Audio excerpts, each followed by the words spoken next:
Guys motion of thanks to the president के बारे में हम लोग बात करेंगे, धन्यवाद प्रस्ताव के बारे में डिस्कस करेंगे, काफी इंपॉर्टेंट टॉपिक है। तो ऑनरेबल प्रेसिडेंट की जो गाइज स्पीच होती है बजट सेशन के दौरान, जो स्पीच शुरू होती है ऑनरेबल प्रेसिडेंट की, तो उसमें ऑनरेबल प्रेसिडेंट सरकार के अचीवमेंट्स जो सरकार ने पिछले साल किए हैं तो उनको हाईलाइट्स करते हैं और आने वाले समय में सरकार के क्या टारगेट्स हैं, क्या गोल्स हैं, क्या प्लान्स हैं, उसके बारे में बताते हैं। मतलब सिंपल शब्दों में बजट सेशन जो होता है उस दौरान ऑनरेबल प्रेसिडेंट की जो स्पीच होती है, उस स्पीच में ऑनरेबल प्रेसिडेंट जो है वो सरकार के बारे में बताते हैं, सरकार ने पिछले साल क्या किया और आने वाले साल में सरकार क्या करने वाली है, इस चीज के बारे में बताते हैं। और जैसे ही ये स्पीच खत्म होती है उसके बाद मोशन ऑफ थैंक्स के ऊपर डिस्कशन शुरू हो जाता है। एक छोटी सी कॉमेडी है इसके पीछे,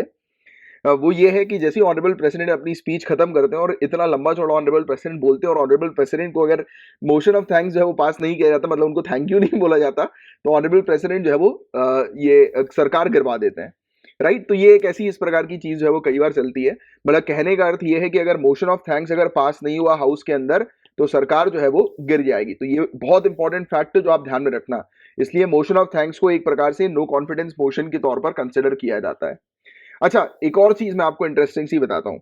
इस जो ऑनरेबल प्रेसिडेंट की जो स्पीच होती है वो एग्जैक्टली ऑनरेबल प्रेसिडेंट जो होते हैं वो सिर्फ उनको एक लेटर जो है वो थमा दिया जाता है, बस वो पढ़ना होता है उस लेटर को उन्हें। राइट, तो ऑनरेबल प्रेसिडेंट जो है वो उनके खुद के विचार नहीं होते उनकी स्पीच के दौरान। मतलब वो थ्री इडियट्स का जो है वो एक कॉमेडी है ना कि बोल ये रहे हैं बट शब्द हमारे हैं तो वही चीज है कि शब्द जो होते हैं वो सरकार के होते हैं, बस ऑनरेबल प्रेसिडेंट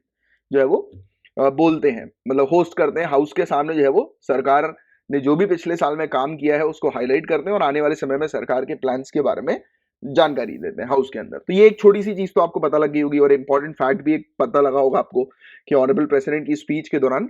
सरकार जो है वो उनको एक लेटर जो है वो प्रोवाइड कराती है, उसको वो पढ़ते हैं बस। तो ऑनरेबल प्रेसिडेंट के खुद के विचार नहीं होते उनकी स्पीच में। एंड तो मोशन ऑफ थैंक्स एग्जैक्टली है क्या, ये हमारा टॉपिक है, तो इस पर हम डिस्कस करते हैं। तो होता यह है कि मोशन ऑफ थैंक्स जो है गाइस, दोनों हाउसेस के अंदर रूलिंग पार्टी के जो एमपीज होते हैं उनको मूव कराना होता है दोनों हाउसेस में। तो राष्ट्रपति के अभिभाषण के पश्चात जैसी ऑनरेबल प्रेसिडेंट की स्पीच जैसी खत्म होती है तो उसके बाद प्रत्येक सदन में सत्ता पक्ष यानी कि हर एक हाउस के अंदर जो एमपीज है रूलिंग पार्टी के सत्ता पक्ष के सांसद जो हैं इनके द्वारा धन्यवाद प्रस्ताव यानी कि मोशन ऑफ थैंक्स जो है वो प्रस्तुत किया जाता है। दोनों हाउसेस में रूलिंग पार्टी के एमपी जो है वो टेबल पर रखते हैं मोशन ऑफ थैंक्स को। एंड ड्यूरिंग द सेशन, इस सेशन के दौरान पॉलिटिकल पार्टीज जो होती हैं वो मोशन ऑफ थैंक्स को जो है वो डिस्कस करती हैं, इवन अमेंडमेंट्स भी सजेस्ट करती हैं। तो राजनीतिक दल धन्यवाद प्रस्ताव पर चर्चा करते हैं और संशोधन करने के लिए सुझाव भी देते हैं। तो ये पॉइंट भी ध्यान में रखना।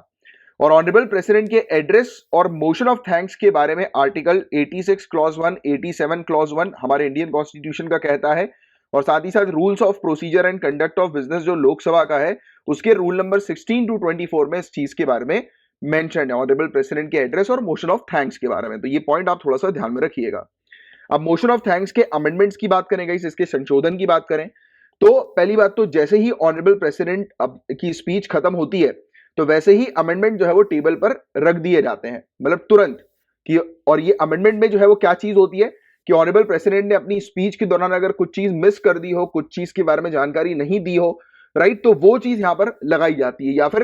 कुछ ऐसे इंपॉर्टेंट चीज जो कि इसमें एड ऑन करना चाहते हैं, मतलब कि ऑनरेबल प्रेसिडेंट के जो डॉक्यूमेंट है उसमें और कुछ चीजें अगर एड ऑन करनी है तो उसके लिए ये अमेंडमेंट जो है वो होता है। राइट, तो ये चीज आप थोड़ा सा ध्यान में रखिएगा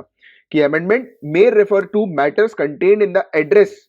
कि उन मैटर से रिलेटेड अमेंडमेंट होता है जो कि ऑनरेबल प्रेसिडेंट ने स्पीच के दौरान जो है वो दिया है, या फिर मेंबर के ओपिनियन में ऐसा लगता है कि ऑनरेबल प्रेसिडेंट ने स्पीच देते समय कुछ चीज को मेंशन करना भूल गए हैं या कोई चीज जो है वो सरकार के द्वारा मेंशन नहीं करी गई है, तो उस चीज को ऐड किया जाता है। और गाइस स्पीकर जो है वो निर्धारित करते हैं कि किस तरीके से अमेंडमेंट्स को मोशन ऑफ थैंक्स के साथ ही जो है वो रखना है, साथ ही मूव करना है। बट हालांकि इसके अंदर कुछ लिमिटेशंस है, सीमाएं हैं अमेंडमेंट्स की, कि मेंबर जो है वो उन मैटर को रेफर नहीं करेंगे जो कि सेंट्रल गवर्नमेंट की डायरेक्ट रिस्पॉन्सिबिलिटी नहीं है। तो मैटर्स वही अमेंडमेंट के अंदर शामिल किए जाएंगे जो कि सेंट्रल गवर्नमेंट की डायरेक्ट रिस्पॉन्सिबिलिटी के तहत होंगे। और ऑनरेबल प्रेसिडेंट का नाम जो है वो नहीं लिया जाएगा डिबेट में भी, यानी कि चर्चा में या जो भी बहस वगैरह होती है उस दौरान ऑनरेबल प्रेसिडेंट का नाम नहीं लेना है, क्योंकि ये आपको मैंने ऑलरेडी बताया कि बोल जो है प्रेसिडेंट रहे हैं बट शब्द जो है वो सरकार के हैं। राइट, कि शब्द सरकार के हैं बट सिर्फ प्रेसिडेंट बोल रहा है। राइट, तो सिंस गवर्नमेंट जो होते हैं ना कि प्रेसिडेंट रिस्पॉन्सिबल होती है इस एड्रेस के कंटेंट के लिए, क्लियरली मेंशन है, क्योंकि अभिभाषण की विषय वस्तु राष्ट्रपति द्वारा नहीं बल्कि केंद्र सरकार द्वारा तैयार की जाती है। तो देखिए जो चीज मैंने आपको अभी समझाई थी वो थ्योरी में भी आपको जो है वो मिल जाएगी। और आपको बता दें गाइस